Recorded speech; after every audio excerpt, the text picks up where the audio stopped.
Hey, whenever there's a new development in securities law that impacts an owner, operator, sponsor, we use those terms sometimes interchangeably with one another's ability to raise capital to buy pieces of commercial real property. We actually take notice.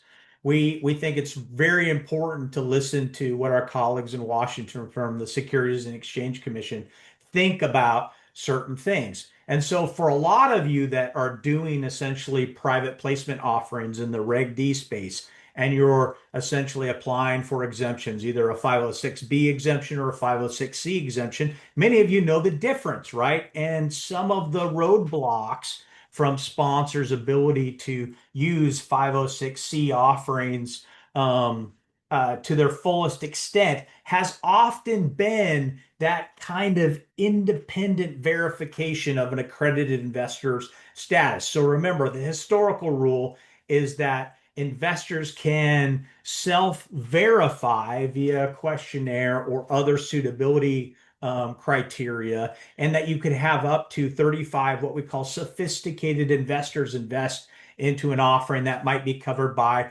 a 506B exemption.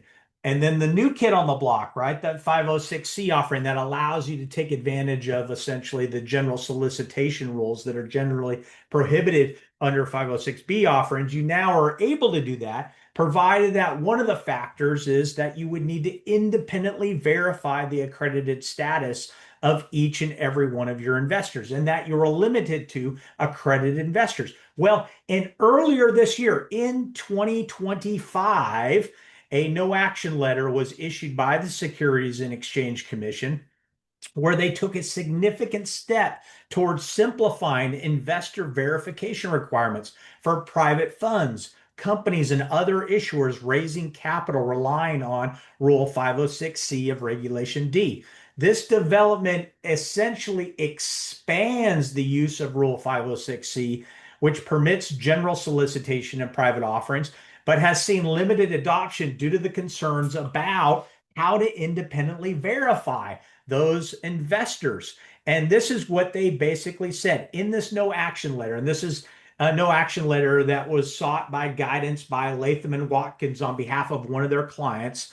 In March 12, 2025, the SEC staff stated that an issuer may rely on self-certification of an accredited investor status to fulfill the requirement in 506C, provided that the following additional requirements are satisfied.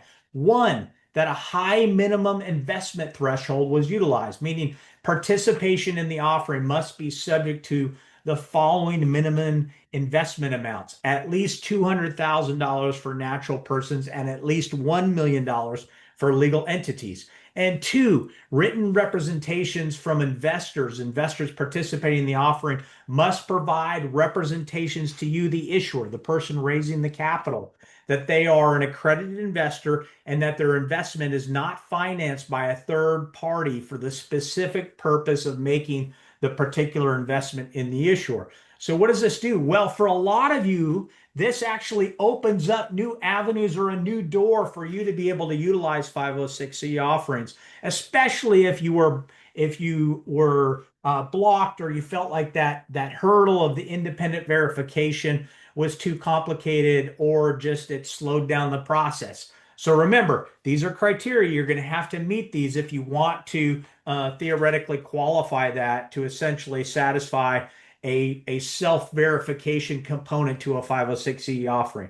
Now remember, this is not meant to be general legal advice for all offerings. So if you're looking to do an offering and you're thinking about whether this no action letter might apply to your particular offering, you should seek independent legal counsel associated with this. But this certainly is a welcome development, particularly of those of you that utilize 506E offerings in raising capital for your commercial real estate needs. So for those of you that love commercial real estate like we love commercial real estate, happy hunting and God bless.